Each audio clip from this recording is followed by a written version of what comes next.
चोरीस गेलेल्या पाण्याच्या मोटारीचा वडकी पोलिसांनी लावला छडा। 5 आरोपीसह 17 पाण्याच्या मोटार जप्त। राळेगाव विहिरीवरील पाण्याची मोटर चोरी करणाऱ्या 5 संशयितांना जेरबंद करण्यास वडकी पोलिसांना यश आले असून संशयितांकडून चोरीस गेलेल्या 17 पाण्याच्या मोटर हस्तगत करण्यात आल्या आहे। या प्रकरणी वडकी पोलिसात 5 आरोपींविरुद्ध गुन्हा दाखल करण्यात आला आहे। ही कारवाई वडकी पोलिसांनी आज दिनांक 18 मार्च रोजी केली आहे। मिळालेल्या माहितीनुसार वाढोणा बाजार येथील बापूराव पांडुरंग डोमकावळे यांनी शेतातील विहिरीवरील पाण्याची मोटर चोरून नेल्याची तक्रार दिनांक 13 मार्च रोजी वडकी पोलिसात दिली होती। त्या दिवसापासून पोलीस पथक चोरट्यांच्या मार्गावर होते।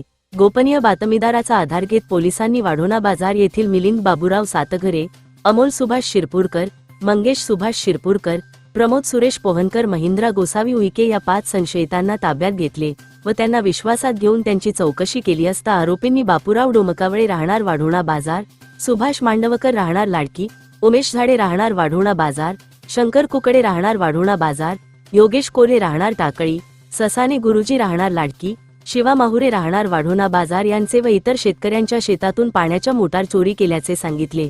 त्यानंतर पोलिसांनी आरोपितांकडून त्यांनी पाण्याच्या मोटारी कोणाकोणाला दिल्या आहे त्याचा कसोशीने शोध घेऊन आरोपींकडून एकूण 17 पाण्याच्या मोटारी किंमत 1,25,000 रुपये व एक होंडा कंपनीची मोटरसायकल किंमत 30,000 रुपये असा एकूण 1,55,000 रुपयांचा मुद्देमाल जप्त करण्यात आला आहे। सदरची ही कारवाई सहाय्यक पोलीस निरीक्षक सुखदेव बोरखडे, पोलीस अंमलदार दीपक वांड्रसवार, अमोल चौधरी, भोजराज करपते, निरंजन खिरटकर, चालक दीपक मडकाम यांनी केली आहे।